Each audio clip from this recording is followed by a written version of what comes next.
এই গরমে শিশুর ত্বকে কি সমস্যা হতে পারে?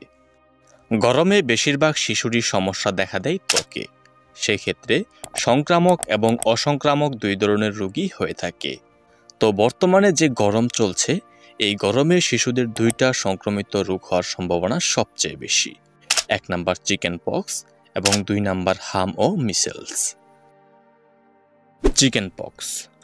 আমরা যদি ত্বকের সংক্রামক রোগের কথা বলতে যাই, তাহলে প্রথমেই চলে আসে ভাইরাস, ব্যাকটেরিয়া, ইস্ট, ফাঙ্গাস ও নানা রকম প্যারাসাইট দিয়ে তৈরি চিকেন পক্সের কথা।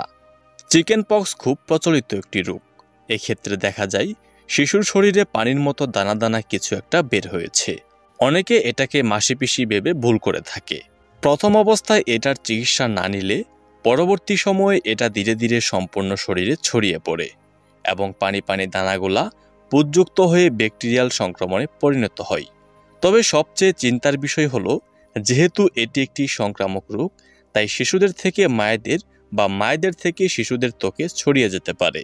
এবার আপনি আমাদের বলুন, আপনার সন্তানের ত্বকেও কি চিকেন পক্সের কোনো লক্ষণ রয়েছে কিনা?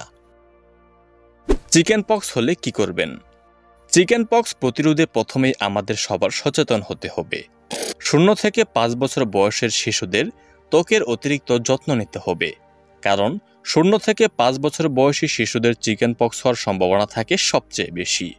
আর যেসব শিশুরা স্কুলে যাচ্ছে, তাদের অতিরিক্ত সময় ধুলাবালিতে খেলাধুলা না করে বাসায় বিশ্রাম নিতে হবে। হাম ও মিসেলস। শিশুর ত্বকে হাম ও মিসেলস হলে শিশুর পুরো শরীরে র্যাশ এবং চুলকানি হবে, নাক দিয়ে পানি পড়বে, ঠান্ডা লাগবে, শরীরে জ্বর ভাব থাকবে এবং অস্বস্তি লাগবে। এ ধরনের রোগগুলো সাধারণত এমনিতেই ভালো হয়ে যায়। এই ক্ষেত্রে প্রয়োজন একটু আলাদা থাকা, বিশ্রাম নেওয়া এবং পর্যাপ্ত পরিমাণ পানি পান করা। অসংক্রমিত রোগ। যে রোগগুলো শিশুদের ত্বকে বাতাসের মাধ্যমে ছড়ায় না, তাদেরই সাধারণত অসংক্রমিত রোগ বলা হয়। অসংক্রমিত রোগের কোনো সংখ্যা নেই।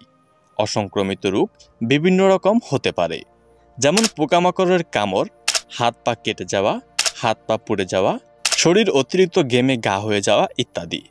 আর ত্বকের এই অসংক্রমিত রোগগুলো থেকে মুক্তি পাওয়ার একমাত্র উপায় হলো সন্তানের সঠিক যত্ন নেওয়া এবং সন্তানের সুস্বাস্থ্যের ব্যাপারে সচেতন থাকা।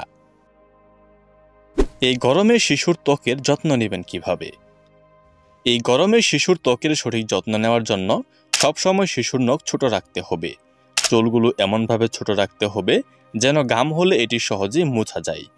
ত্বকে যতটা সম্ভব তেল, ময়েশ্চারাইজার কম ব্যবহার করতে হবে। আর ব্যবহার করলেও ব্যবহারের পর সেটি ভেজা কাপড় দিয়ে মুছে দিতে হবে, যেন বাজে তেলগুলো থেকে ঘাম ও তেল মিলিয়ে কোনো ফাঙ্গাল ইনফেকশন তৈরি না হয়। শিশুর ত্বকে ফাঙ্গাল ইনফেকশন হয়েছে কিনা তা আপনি কিভাবে বুঝবেন?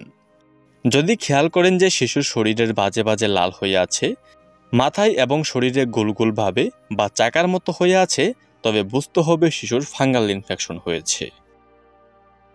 সর্বশেষ প্রত্যেকটা মায়েদের আমরা একটা কথাই বলতে চাই, বর্তমান আবহাওয়া হলো কখনো গরম আবার কখনো বৃষ্টি।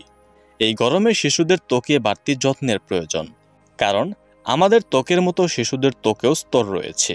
তবে আমাদের ত্বকের স্তরগুলো যেমন একটু পুনর্গঠিত, শিশুদের ক্ষেত্রে তা একটু দুর্বল, যার জন্য শিশুদের ত্বক নাজুক এবং সংবেদনশীল হয়। আর ঋতুর এই পরিবর্তনের সঙ্গে সঙ্গে শিশুদেরও নানা রকম রোগবালাই হচ্ছে। তবে আমরা যদি একটু বিশেষ যত্ন নেই, একটু খেয়াল রাখি, তাহলে কিন্তু এই সমস্যাগুলো এড়িয়ে চলা সম্ভব।